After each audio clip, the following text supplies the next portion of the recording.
यार माझा आवाज येतोय का? मला पहिले सांगा, मग मी तुमच्याशी बोलतो. यार खूप दिवसांनी एक तर लाईव्ह येतोय, म्हणजे पहिल्यांदा लाईव्ह येतोय याच्यावरती. तर नेमकं कळत नाहीये काय विषय तो. ओके, आवाज येतोय. यार सर्वप्रथम आहे ना, छत्रपती शिवजयंतीच्या आहे ना, आपणा सर्वांना खूप खूप शुभेच्छा. टेबल गेमिंग फार्म विशेष to you occasion of Shivjayanti sir. तुम्हाला पण शिवजयंतीच्या खूप खूप शुभेच्छा सर्वांना. यार थोडा लेट झाला मला, मी 4 वाजताच येणार होतो. पण यार माहीत नाही याची काय सेटिंग आहे यूट्यूबची. मी अर्ध्या तासापासून ट्राय करतोय, कधी आडवा करतोय कधी उभा करतोय मोबाईल, पण ते काही होतच नव्हतं. पण म्हटलं चला आता उभा तर उभा, पण जसं जमेल तसं करूया आपण. सगळ्यांना नमस्कार, वेलकम. अनिकेतजी नमस्ते, टेबल गेमिंग नमस्ते. यार आज आहे ना, आज आपण क्वेश्चन आन्सर करणार आहे. म्हणजे बरेचसे मित्र आहेत आपले की ज्यांचं असं म्हणणं होतं की बरेचसे आमचे प्रश्न आहेत. माझा आवाज येतो ना व्यवस्थित? एक सेकंड. मला फक्त कन्फर्म करा की आवाज येतोय की नाही. ओके, असा माईक लावलाय मी, तर आय थिंक यायला पाहिजे क्लिअर. तर बरेचसे मित्र होते आपले, तर त्यांचे असे प्रश्न होते. तर म्हटलं चला आज त्यांचे प्रश्न घेऊ.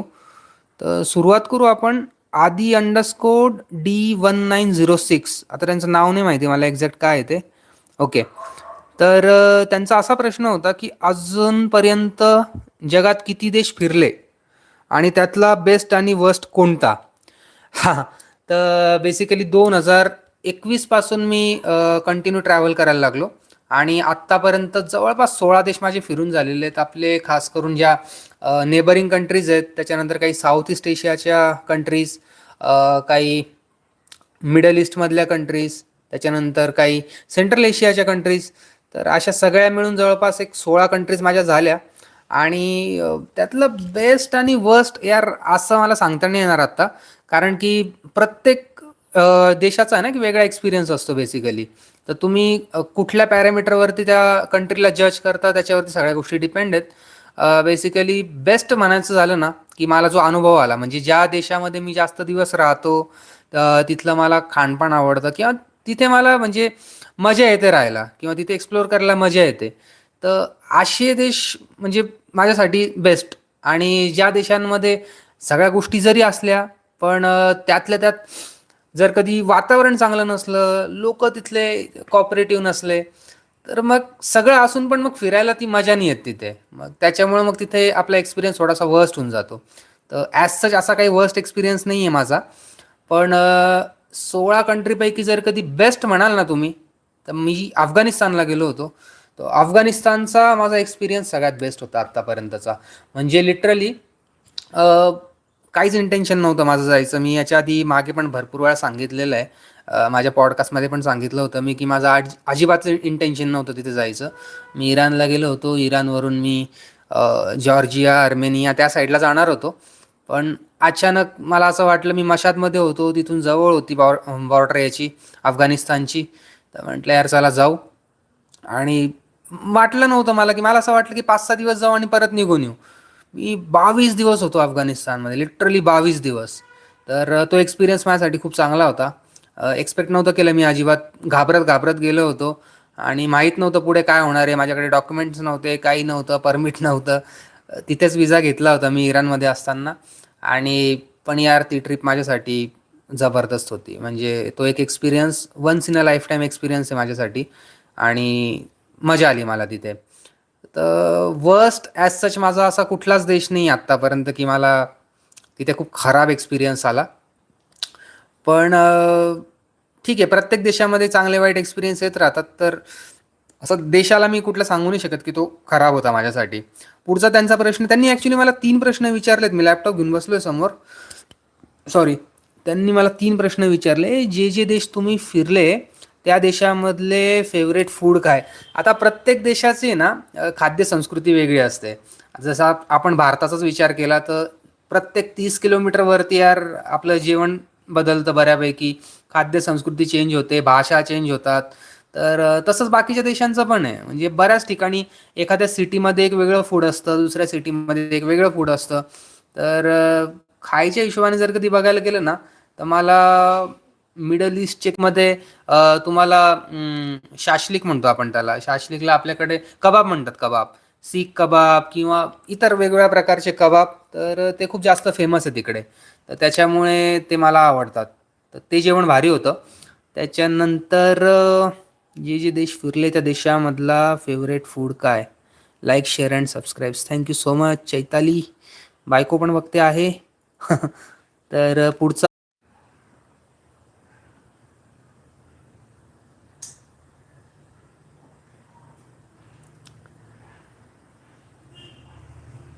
येतोय माझा आवाज? हॅलो.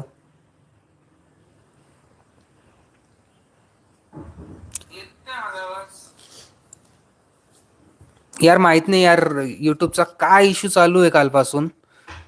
मी अर्ध्या पाऊण तासापासून ट्राय करतोय. यार माझा आवाज येतोय का? मला सांगा प्लीज.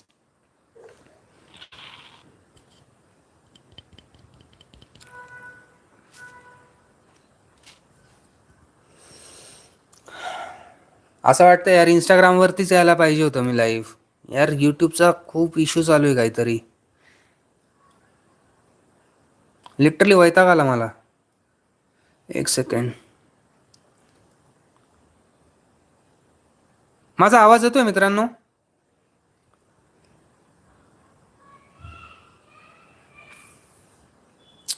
व्हिडिओ दिसतोय?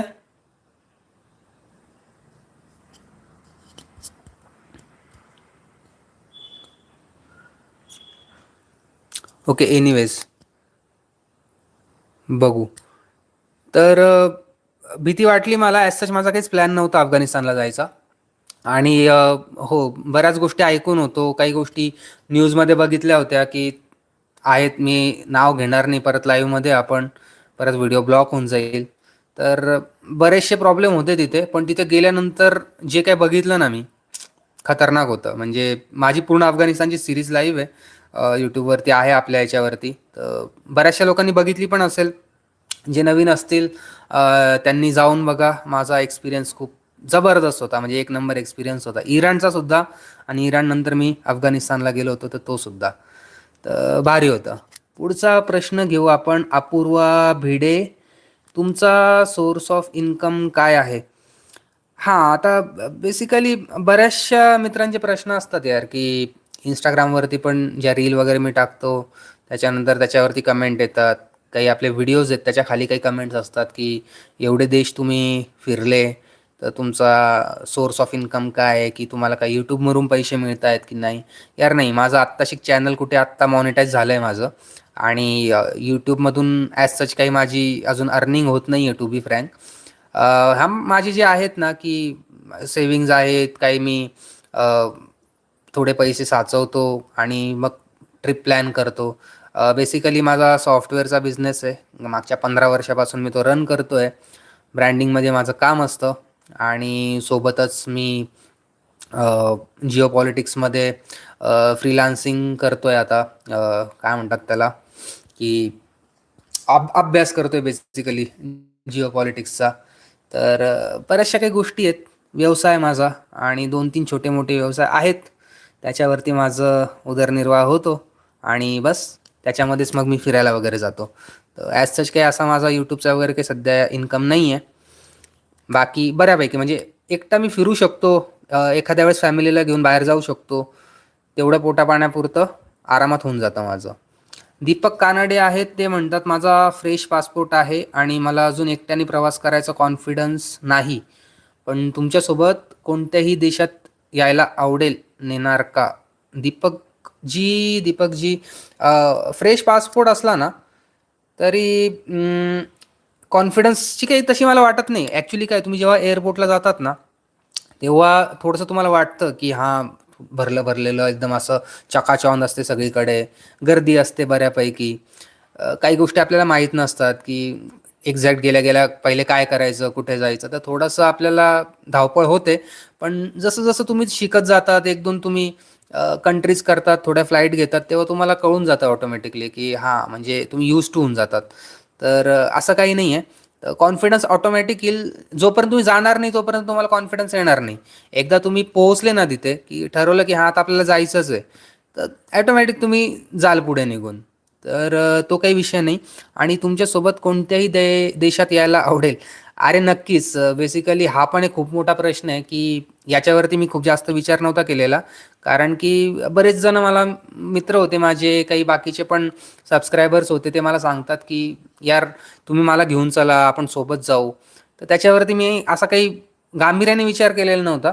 पण मला असं वाटतं की हां, मी घेऊन जाऊ शकतो. आपण जाऊया. एक 5 लोकं, 10 लोकं समजा, एक 7-8 जण जर कधी तयार झाले ना, तर मी त्यांना घेऊन जाईल माझ्यासोबत. फक्त एवढंच आहे की टूरसारखी आपली व्यवस्था नाही राहणार. मी माझ्या पद्धतीने फिरवायचा प्रयत्न करेल आणि रॉ राहील एक्सपिरियन्स लिटरली. म्हणजे असं बाकीच्या टूरसारखं नाही की आता 9 वाजलेत, तुम्ही हॉटेलला जा आणि आता झोपा, उद्या सकाळी 8 वाजता रेडी राहा. नाही, तसं नाही. जसं मी फिरतो ना, एकदम निवांत. फोटो काढा, सेल्फी काढा, काय करायचं ते करा, एकदम निवांत. तर त्या हिशोबाने आपण एक काहीतरी वेगळं बुवा, म्हणजे बाकीच्या टूर्स करतात ना, तसं नाही करायचं आपल्याला. काहीतरी वेगळं करायचं निवांत करायचं आहे. तर त्या हिशोबाने जर कधी काही असेल तर निश्चितच भविष्यामध्ये आपण त्याचा विचार करू आणि घेऊन जाईल मी. तुम्हाला जर यायचं असेल माझ्यासोबत तर मला कमेंट करा, मला Instagramवरती फॉलो करा, तिथे मला DM करा. काहीतरी आपण त्याच्यावरती करूया, है ना? विजय माळी म्हणतात, की एखाद्या देशात फिरताना वाईट अनुभव आला का? आणि आला असेल तर कोणत्या देशात आला? अ, वाईट अनुभव ॲज सच तसं म्हणायला गेलं तर प्रत्येक देशामध्ये काही ना काही येतच असतात. पण त्याला आपण जास्त गांभीर्याने घेत नाही. एकदम वर्स्ट म्हटलो ना आपण, की एकदमच खराबच अनुभव आला. मी लाओसमध्ये होतो आणि लाओसमधून मी बॉर्डर क्रॉस करत होतो कंबोडियाला. ती सीरीज नाही आहे आपल्या ह्याच्यावरती अजून. मे बी येईल लवकरच. तर लाओसवरून मी कंबोडियाला जेव्हा बॉर्डर क्रॉस करत होतो, तेव्हा मला बॉर्डरवरती थोडी हॅरेसमेंट झाली होती. कारण की आपला इंडियन पासपोर्ट आहे आणि तिथे खूप त्रास देतात आपल्याला. म्हणजे जे पण लँड बॉर्डरनी क्रॉस करतात ना, तिथे खूप जास्त करप्शन आहे त्या बॉर्डरवरती. आणि जवळपास मला 1.5 तास तिथे अडवूनच ठेवलं होतं बॉर्डरवरती. मी सकाळचाच गेलो होतो, म्हणजे दुपारी बॉर्डरवरती होतो आणि अजिबातच नाही. माझ्या मागून फॉरेनर्स येत होते, ते पुढे निघून जात होते. कोणीच आठवत नव्हतं त्यांना. पण मला थांबवून ठेवलं होतं. बरं असंही नाही की माझा एकदम असा काही नवीन पासपोर्ट वगैरे होता. बऱ्यापैकी माझ्या पासपोर्टवरती स्टॅम्प्स होते. एक 10-12 कंट्रीज मी ऑलरेडी फिरून आलेलो होतो. तर ट्रॅव्हल हिस्ट्री होती चांगली. अ, पण तरी पण तिथे मग ते म्हणे की नाही, आम्हाला $4,000 कॅशमध्ये दाखवा. त्याच्यानंतर तुमचं इन्शुरन्स दाखवा. पुढचं फ्लाइट तिकीट, ते 100 गोष्टी. म्हणजे असं काही तिथे लिहिलेलं पण नाही आहे. आणि बऱ्याच गोष्टी होत्या की त्याची डिमांड करत होते. म्हणजे बेसिकली काय आहे की त्यांना आहे ना, पैसे पाहिजे होते. करप्शन खूप जास्त आहे तिथे. तर शेवटी तिथे मला आय थिंक आठवत नाही मला किती दिले होते मी. $100 तर नव्हते दिले. माहीत नाही कितीतरी 50 का $60 काहीतरी मी तिथे दिले होते 100%, एवढं तर मला आठवतं. तर व्लॉगमध्ये आहे माझ्या, मी मेन्शन केलेलं आहे. तर मी त्याच्यामध्ये तुम्हाला कळून जाईल नेमकं की नेमके मी किती पैसे दिले होते. आता लक्षात नाही माझ्या. पण $50 आय थिंक दिले होते मी तिथे. आणि त्याच्यानंतर मग त्यांनी मला पुढे मग एंट्री दिली होती याला कंबोडियामध्ये. तर तोच एक वाईट अनुभव म्हणता येईल आपल्याला. आणि इराणमध्ये एकदा असताना अ, एका डोंगरावर होतो मी. तर तिथे कॉफी घेतली होती आणि तिथे पण मला त्या कॉफी अव्वाच्या सव्वा काही ना काही भाव लावला होता कॉफीचा. तर बस बाकी यार ॲज सच असे काही खराब एक्सपिरियन्स नाही आहेत. मयूर शिंदे म्हणतात, म्हणजे विचारतायत मला, की मुस्लिम देशात भारतीयांना कसं ट्रीट करतात? हां, म्हणजे हा पण एक प्रश्न असा आहे ना, की बऱ्याचशा म्हणजे अफगाणिस्तानच नाही, बाकी पण बरेच मुस्लिम देश आहेत. जगातला सगळ्यात मोठा मुस्लिम देश इंडोनेशिया. तिथे पण मी ट्रॅव्हल केलेलं आहे. तर इंडोनेशिया म्हणा किंवा इराण म्हणा, अफगाणिस्तान म्हणा, त्याच्यानंतर इथे मध्य आशियामधल्या उझबेकिस्तान झालं, तजिकिस्तान, कझाकिस्तान, हे जेवढे पण मुस्लिम देश आहेत ना, यार प्रत्येक ठिकाणी मला चांगलाच अनुभव आला आहे, टू बी फ्रँक. म्हणजे एकही ठिकाणी असा मला बिलकुल खराब अनुभव नाही आला. नाही मला याच्यात आला तजिकिस्तानमध्ये कसं आहे की स्टार्टिंगला मी जेव्हा गेलो होतो ना, उझबेकिस्तानवरून तजिकिस्तानला मी लँड बॉर्डर गेलो होतो. त्याच दिवशी फक्त मला थोडंसं वाटलं होतं असं, की मी टॅक्सीमधून आलो तेव्हा 2-4 लोकं होते आणि ह्या गोष्टी माझ्या व्लॉगमध्ये पण मेन्शन केल्या आहेत, की 2-4 लोकं होते टॅक्सीमधले, ते पण ते जास्त बोलत नव्हते. पाहिजे तसं कॉपरेट करत नव्हते. मी तजिकिस्तानची गोष्ट करतो. आणि तेव्हा मला असं वाटलं, की यार ही कंट्री काही एवढी खास वाटत नाही मला, म्हणजे मजा नव्हती येत मला. पहिलाच दिवस होता, मी मध्यरात्री पोहोचलो. अ, त्या टॅक्सीवाल्यांनी पण थोडंसं मला चीट केलं, की मध्येच उतरून दिलं मला दुशांबेमध्ये. त्याच्यानंतर पैसे पण घेऊन टाकले सगळे जेवढे होते. म्हणजे टॅक्सीचं फेअर. पण जे ठरलेलं होतं त्याप्रमाणे त्यांनी मला नेलं नाही. म्हणजे माझ्या हॉस्टेलपर्यंत वगैरे काही सोडलं नाही.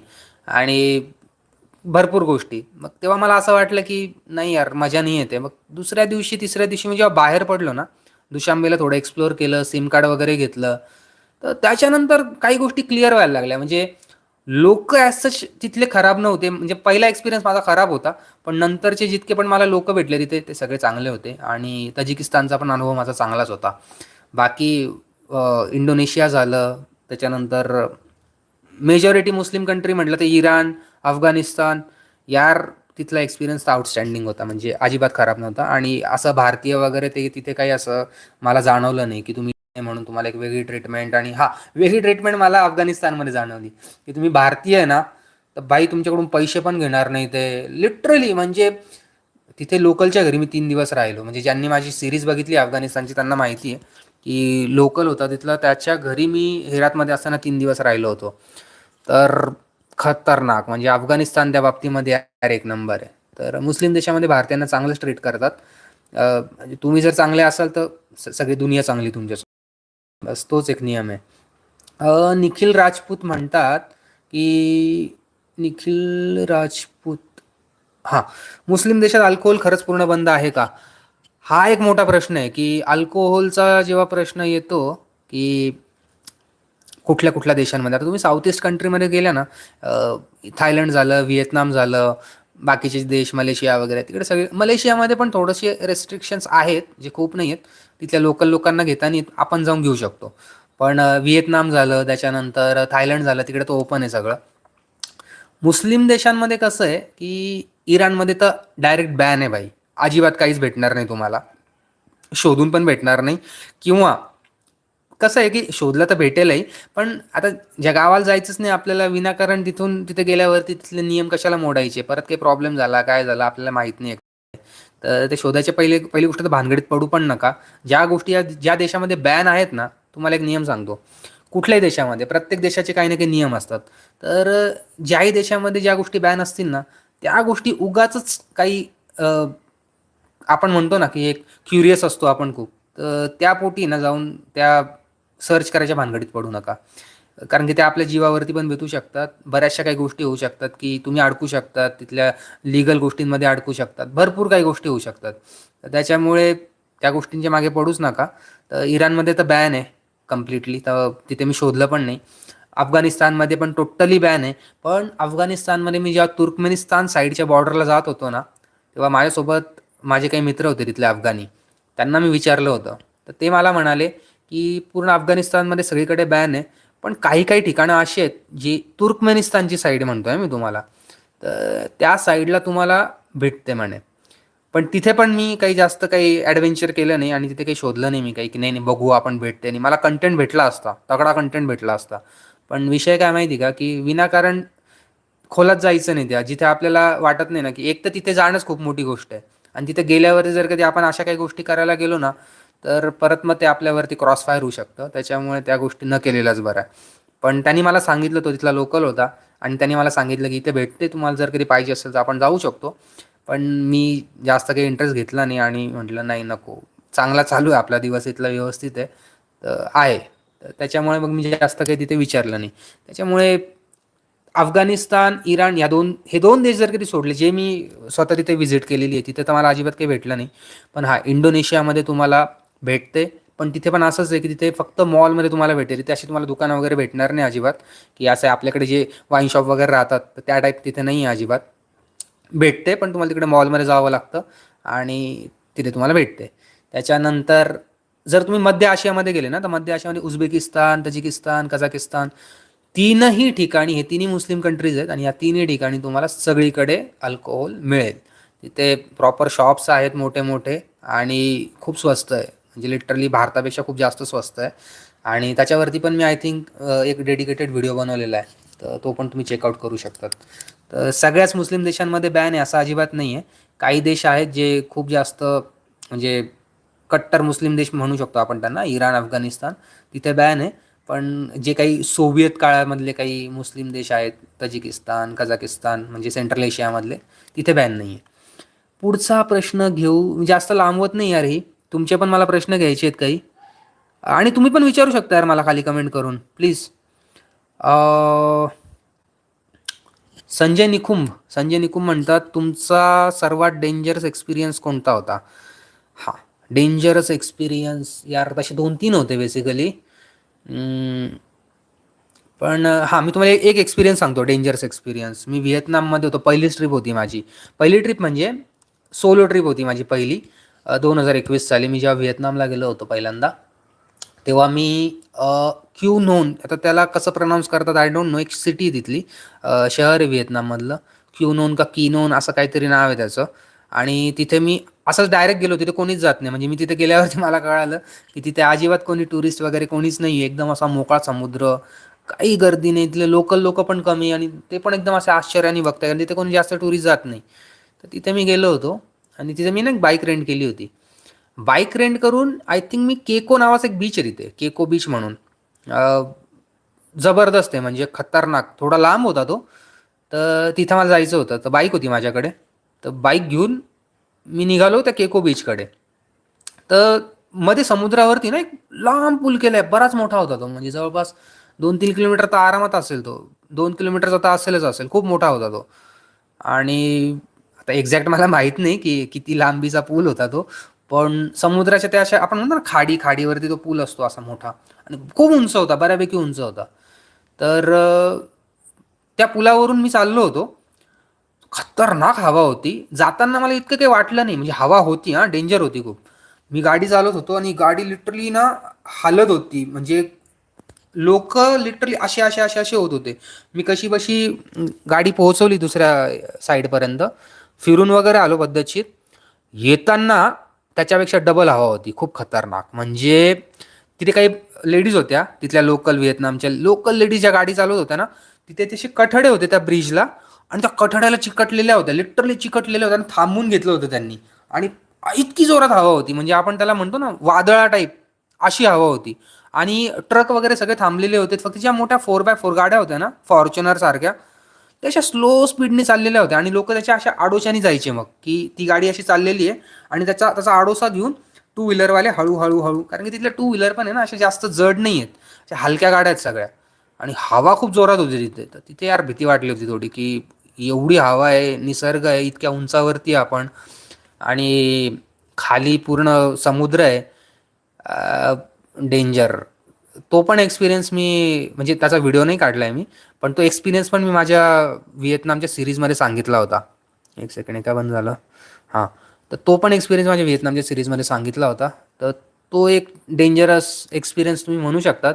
त्याच्यानंतर मी जेव्हा उझबेकिस्तान आणि तजिकिस्तानच्या बॉर्डरवरती अडकलो होतो, ॲज सच तेवढी भीती नव्हती वाटली मला, कारण की यार इथे मला माहिती होतं की फार फार तर काय होणार आहे, की आज नाही तर उद्या कधी ना कधी तर सुटेल मी काय गुन्हा नाही केलेला आहे. तर अशी काही मरणाची भीती नव्हती. मरणाची भीती तिथेच होती, कुठे? व्हिएतनामच्या वेळेस. खतरनाक, डेंजरस. तोच आपण म्हणू शकतो एक डेंजरस एक्सपिरियन्स. बाकी ॲज सच असे काही डेंजरस एक्सपिरियन्स नाही झाले आत्तापर्यंत. शेवटच्या 2-3 कमेंट घेतो आता, आणि त्याच्यानंतर बघू, तुमचे जर काही प्रश्न असतील तर ते विचारतो, त्याच्यावरती बोलू. आ, तुम्हाला भारताची सर्वात जास्त आठवण कधी आली? हां.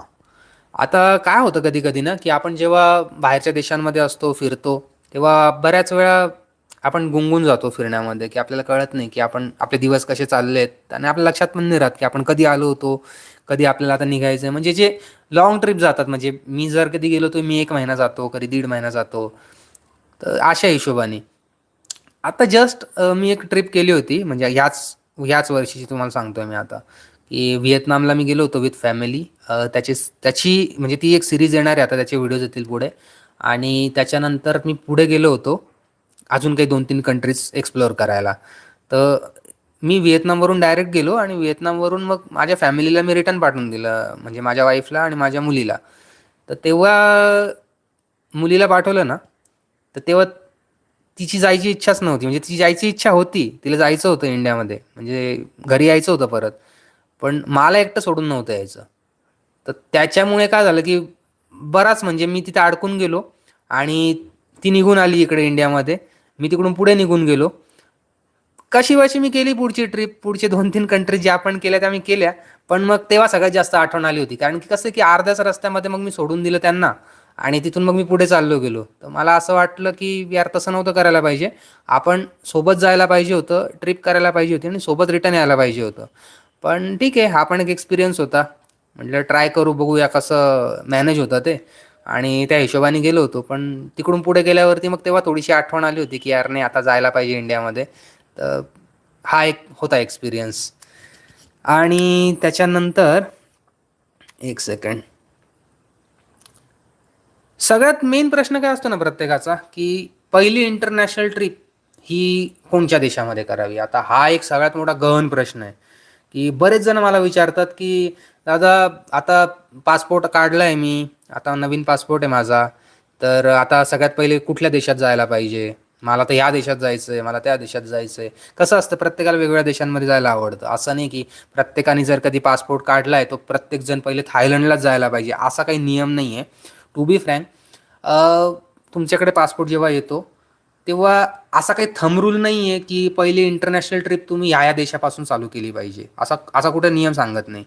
तुम्हाला जर कधी जायचं असेल, तुमच्याकडे त्या देशाचा व्हिसा असेल पद्धतशीर आणि तुम्ही जर सगळे डॉक्युमेंट्स दाखवले, म्हणजे त्या देशामध्ये जाण्यासाठी ज्या-ज्या गोष्टी आवश्यक आहेत, म्हणजे ज्या-ज्या गोष्टींची जे-जे कागदपत्र आवश्यक आहे, ते जर तुमच्याकडे असतील, तर तुम्ही जाऊ शकतात. असा काही प्रॉब्लेम नाही आहे. म्हणजे इथून लोकं काही-काही अमेरिकेला पण जातात डायरेक्ट, जे फ्रेश पासपोर्ट असतात. त्यांचं रिझन वेगळं असतं. तर ते रिझन त्या देशाला जर कधी हां, की खरंच आहे तुम्हाला या आमच्या देशामध्ये येणं गरजेचं आहे, ते तुम्हाला तिथे एंट्री देतात. पण शक्यतोवर जर तुम्ही फिरण्याच्या दृष्टीने विचार करत असाल, की तुमचा पासपोर्ट आता नवीन आहे आणि तुम्हाला आता पहिल्यांदा कुठल्यातरी देशामध्ये फिरायला जायचं आहे, तर अशा कंडिशनमध्ये ज्या नेबरिंग कंट्रीज आहेत, म्हणजे आता समजा आपण भारताचं उदाहरण घेऊ, की आपण तुमच्याकडे भारताचा पासपोर्ट आहे आणि आता तुम्हाला जायचं आहे, कुठेतरी एक्सप्लोअर करायचं आहे. तर सगळ्यात पहिले काय करा ना, की जे आपल्या जवळचे देश असतात, जे भारताला लागून आहेत. नेपाळ झालं, भूटान झालं, श्रीलंका झालं, मालदीव झालं, त्याच्यानंतर व्हिएतनाम झालं, आता थायलंड झालं. तर हे जे देश आहेत ना, हे देश तुम्ही पहिले प्रेफर करा. म्हणजे पहिले तिथे जाऊन या. याच्याने काय होईल, की तुम्हाला एक इंटरनॅशनल ट्रिपचा एक अनुभव पण येईल. तुम्हाला कळेल, की इमिग्रेशन, सिक्युरिटी, त्याच्यानंतर बाकीच्या काही गोष्टी, या सगळ्या गोष्टी तुम्हाला कळतील. त्याच्यानंतर हळू तुमची ट्रॅव्हल हिस्ट्री जनरेट होईल. एकदा ट्रॅव्हल हिस्ट्री तुमची चांगली झाली, की मग मग तुम्ही अजून लांब थोडं जाऊ शकतात. तर अशा हिशोबाने तुम्ही जाऊ शकता. पण असं काही थंब रूल नाही आहे, की समजा पासपोर्ट नवीन आहे आपला, तर मग पहिली ट्रिप माझी मी थायलंडपासूनच सुरू केली पाहिजे किंवा मग मी नेपाळलाच गेलो पाहिजे, असं काही नाही. जर तुमचा पासपोर्ट फ्रेश असेल, तुम्हाला जायचं असेल श्रीलंकेला, श्रीलंकेचे डॉक्युमेंट आहे तुमच्याकडे सगळे. जर विजा असेल तर विजा नसेल तर मग विजा फ्री असेल तर बाकीचे काही डॉक्युमेंट्स लागत असतील, त्याची जर तुम्ही पूर्तता केली व्यवस्थित, तर काही प्रॉब्लेम नाही, तुम्ही बिंदास जाऊ शकतात. तर यार हे असे काही छोटे-मोठे काही प्रश्न होते. अजून 2-4 प्रश्न होते. पण एक सेकंड. नाही, आय थिंक संपले सगळे. सोर्स ऑफ इन्कम झाला. सॉरी. ट्रॅव्हल करताना भीती नाही वाटली. ठीक आहे, ऑलमोस्ट सगळे झालेले आहेत. बाकी यार यापेक्षा जास्त जर कधी तुमचे काही अजून प्रश्न असतील तर मला विचारा आणि चॅनलला सबस्क्राईब करा यार आपल्या. जर नसेल केलं अजून तर चॅनलला सबस्क्राईब करा. लवकरच मी विचार करतोय, की जसं मी तुम्हाला सांगितलं, की आपण लवकर एक ग्रुप ट्रिप अरेंज करणार आहे. आता ती कुठल्या कंट्रीची करायची, कुठे-कुठे जायचं, कोणाकोणाला घेऊन जायचं, काय त्याची कॉस्टिंग राहणार, या सगळ्या गोष्टी मी येणाऱ्या काही दिवसांमध्ये तुम्हाला सांगणारच आहे. तर चॅनलशी असे जोडलेले राहा आणि पुढे अजून एक नवीन आता आपली सीरीज चालू होणार आहे. आता आपली सेंट्रल एशियाची सीरीज ऑलमोस्ट संपलेली आहे. म्हणजे उझबेकिस्तान, तजिकिस्तान, कझाकिस्तान या तिन्ही सीरीज ऑलरेडी संपलेल्या आहेत. तर आता नवीन सीरीज चालू होणार आहे. तर बघू नवीन सीरीजमध्ये पण आपल्याला आता तुम्हाला अजून काय काय बघायला मिळेल. तर म्हणजे मी तर फक्त आशाच करतो की तुम्हाला आवडेल म्हणून. आणि तुमच्याकडे ऑप्शन पण राहणार आहे की तुम्हाला कुठली सिरीज पहिले बघायची आहे. तर उद्या किंवा परवा मी पोल टाकणार आहे, तर तेव्हा तुम्ही मला तुमच्या प्रतिक्रिया द्या. सांगा की कुठल्या देशाची म्हणजे सिरीज तुम्हाला सर्वप्रथम बघायला आवडेल ती. तर बस जास्त काही आता लांबवत नाही, 34 मिनटं झालेले आहेत आणि निघूया. म्हणजे आता बंद करतो है ना, आणि भेटतो तुम्हाला लवकरच. राईट. चलो बाय बाय.